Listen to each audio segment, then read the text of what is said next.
神城餐桌上30只条，一条10盘，一盘300块的爬爬虫。咋吃得完啊？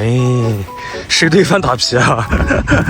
今天这些爬爬虫是我弟兄几个到大河边里面反而2个小时翻到的。拿回家第一件事搓洗，至少要搓上20道，帮助弟兄几个从黑色搓成黄色就大功告成。这个东西学名鸡翅鳞又长，又叫水蜈蚣，我们当地叫爬沙虫、爬爬虫。它们常年生活在山区里面清澈污染的溪流中，有它存在的地方就代表这个地方的水质相当好，已被许多专家称之为水质指标昆虫。这个东西不要看到它丑，它的蛋白质是你养的多少倍的人不得。蛋白质过敏的朋友们就别得克服了。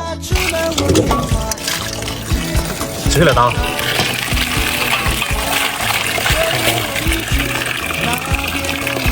赶紧哦！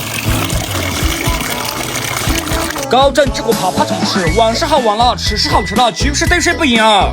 下回一定要记得少拿点，总算搓的大一个橄榄壳一样了。料理这个爬爬虫，我们日常的做法都是掐头去尾，拿出里面黑色的肠肚，最后嘛拿去油炸。要吃清汤刺身的老表，抱歉，我跟你不是一个频道。在我们大云南，不是说什么鬼都可以吃，前提是要它能吃，要好吃，我们才吃的嘛。倒是生活在云南真的是都吃，在云南人肚就是菜，一动就是肉，无肚凉拌，尾肚焯水，有肚煮熟，鸡肚的话就拿去抛弃。中国吃货哪家强？大山深处看云南。掐头去尾之后的爬爬虫，即使拿清水清洗，制作美食，明知是相当讲究认真的。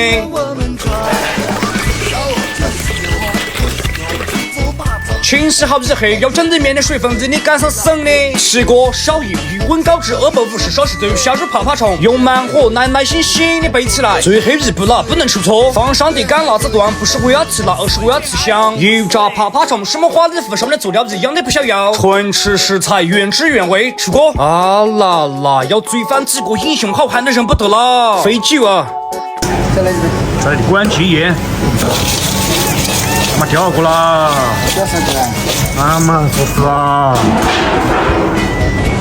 哎呦，来，这个下这个，相当标准，还香。搞2个，靠了哈这是疲惫的身体。那干了，欢迎回来。哦，今日之餐来之不易，感谢天，感谢地，感谢弟兄精湛的厨艺，点赞加关注，带你看一看云南的美食，去不去？刚刚喝不起啊？山珍海味啊，山珍野味。